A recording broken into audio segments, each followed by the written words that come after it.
ओम। आइए योग, ध्यान, स्थिर चित्त, एकांत कैसे प्राप्त होता है इसको समझते हैं। ध्यान कीजिए, योग कीजिए, उसका दिखावा नहीं। मैं आचार्य कुंजन आज आपको परमहंस योगानंद जी हमें क्या स्मरण कराते हैं इससे अवगत कराती हूँ। वो कहते हैं कि शांति की तलाश में आप ध्यान करने बैठते हैं, आत्मा की सुकून की तलाश में, तो सबसे ज़्यादा शोर कहाँ से आता है? आपके अपने अंदर से मन भटकता है। किस ओर? भूतकाल की ओर, भविष्यकाल की ओर और चिंताओं में। ध्यान कोई गोली या दवा नहीं जिसे रूटीन की तरह किया जाए। उसका एहसास किया जाता है, उसे महसूस किया जाता है, उसमें अपने आप को समर्पित किया जाता है। आजकल लोगों ने ध्यान, योग को फैशन बना लिया है। योग आपके दिखावे के लिए नहीं है, यह ईश्वर आराधना है, तपस्या है। हमारे ऋषि मुनि हमें सौगात के रूप में यह खजाना देकर गए हैं, जिसे लोगों ने दिखावे में बदल दिया है।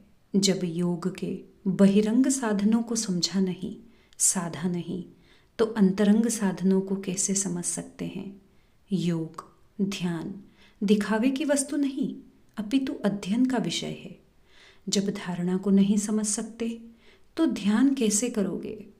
हठ योग ग्रंथ, उपनिषद, दर्शन, गीता, ब्रह्मसूत्र, वेदांत सभी आपको यही समझाते हैं कि योग आपकी अपनी अंतर आत्मा का विषय है, आपके संचित कर्मों का परिणाम है।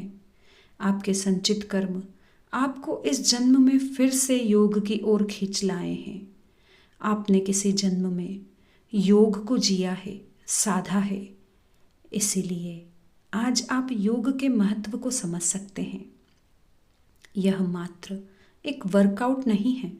सोचिए, सागर की लहरें यदि उथल पुथल कर रही हों तो गहराई में क्या होता है? शांति, अपार शांति। यही योग का, ध्यान का महत्व है। एक योगी के लिए सबसे ज़्यादा ज़रूरी है जनसंग परित्याग, योग के प्रति उत्साह, साहस, धैर्य, तत्वज्ञान, दृढ़ निश्चय, ऋषियों की वाणी पर विश्वास और सच्ची श्रद्धा आपको योग मार्ग की ओर अग्रसर करती है। हमारे ऋषि मुनि, महर्षि के एक एक शब्द पर, उनके ग्रंथों पर हमारा अटूट विश्वास हमें योग पथ पर आगे बढ़ाता है। योग अनंत है, अथाह सागर है। आदिदेव महादेव जिसके प्रणेता हैं, हिरण्यगर्भ जिसके उत्पत्ति कारक हैं, योगेश्वर श्री कृष्ण जिसके अध्यापक हैं, वह है योग, शांति, स्थिर चित्त, एकांत। धन्यवाद।